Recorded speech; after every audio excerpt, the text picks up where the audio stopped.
Sekalipun taun, wabah yang terjadi dahulu kala di dunia Islam begitu dahsyat.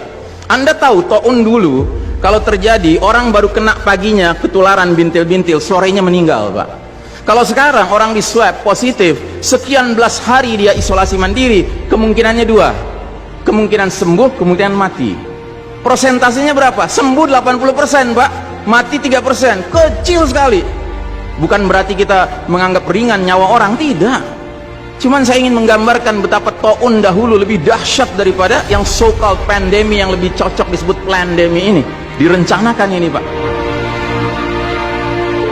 Yang karenanya kalau kita lihat sejarah, sekalipun dahsyat taunnya dahulu kala, nggak ada cerita, Pak, sholat berjamaah berubah tata cara pelaksanaannya, nggak ada. Kenapa kita harus berubah?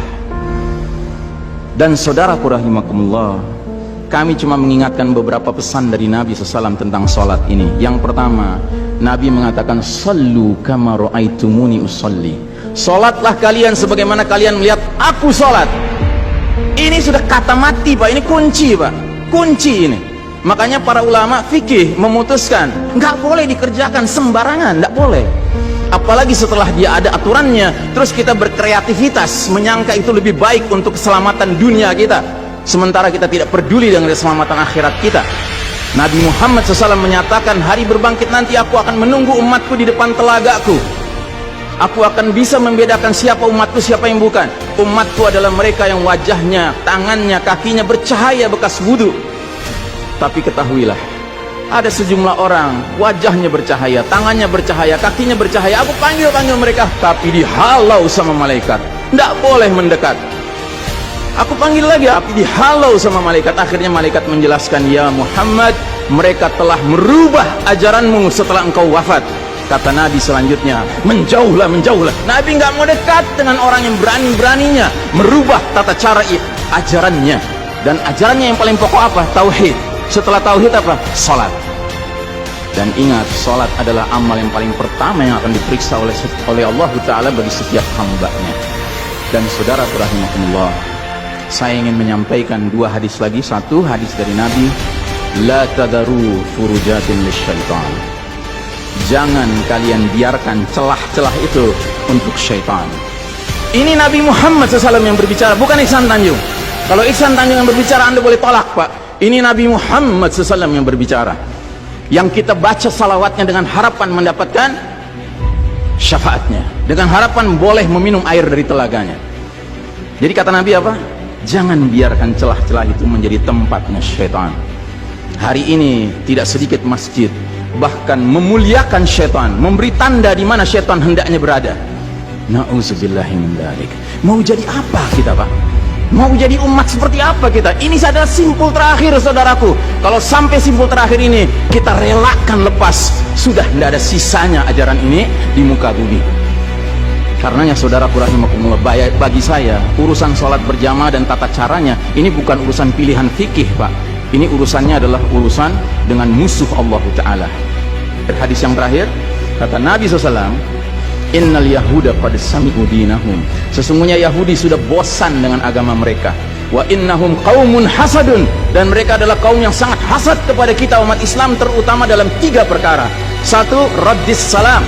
Kebiasaan kita umat Islam kalau ketemu saling ngucapin assalamualaikum, dibalas waalaikumsalam. Itu Yahudi nggak senang, Pak.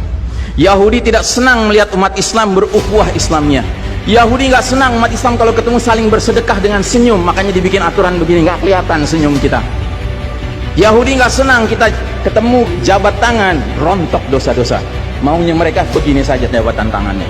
Dari mana ini semua? Yang kedua, mereka hasad sama kita dalam urusan apa? Iqamatis sufuf, dalam tata cara kita menegakkan shaf kita. Ingat, Pak, shaf dikatakan tegak syaratnya 2. 1 lurus, 2 rapat.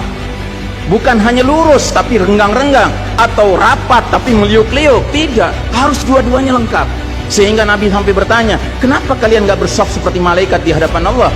Para sahabat bingung, bertanya, bagaimana malaikat? Kata Nabi, mereka mendahulukan saf awal dan mereka saling rapat satu sama lainnya. Jadi Nabi itu bangga kalau umat Islam sholatnya seperti para malaikat di hadapan Allah Ta'ala. Harusnya itu menjadi kebanggaan kita juga. dan harusnya kita tersinggung kalau ada pihak yang berusaha untuk mengacak-acaknya. Dan yang terakhir, yang ketiga, Yahudi itu hasad sama kita dalam urusan apa? Dalam urusan umat Islam di belakang imam sholat wajibnya mengucapkan amin. Makin keras suara amin itu, makin geram mereka. Karenanya mereka bikin aturan, sempat 2 bulan masjid ditutup sama sekali, nggak terdengar suara amin dari jamaah karena nggak ada yang boleh ke masjid. Tapi sekarang setelah dibolehkan, masjid yang bisa muat 2000 orang, cukup 500 orang, cukup 700 orang. Supaya apa? Sekurang-kurangnya aminnya bisa berkurang. Maka sekarang pertanyaan besarnya adalah, untuk siapa kita sholat? Atau untuk mereka?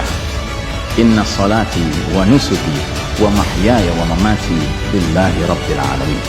Mudah-mudahan apa yang saya sampaikan tidak membuat bapak dan ibu makan nggak kenyang, tidur nggak nyenyak, tetapi semakin sadar betapa kita sedang hidup di era penuh fitnah di akhir zaman, dan musuh-musuh Allah sedemikian sistematis, sedemikian terencananya membuat kita sadar tidak sadar meninggalkan din kita.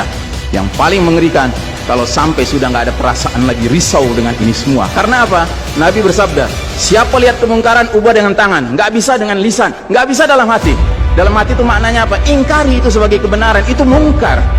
Dan itu kata Nabi selemah-lemahnya iman. Sehingga di hadis yang lain kata Nabi, kalau mengingkari saja sudah nggak ada iman sama sekali. Nah, yang kita khawatir kalau kita ternyata ridho saja dengan aturan sholat WHO ini, Pak. Padahal harusnya kita sholat dengan cara Nabi Muhammad SAW, bukan caranya Tedros atau Bill Gates.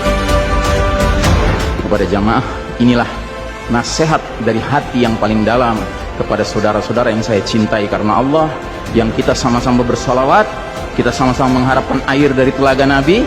Tapi boleh jadi nggak semua kita ngerti apa yang harus kita lakukan agar air telaga itu dapat jaminan kita boleh meminumnya.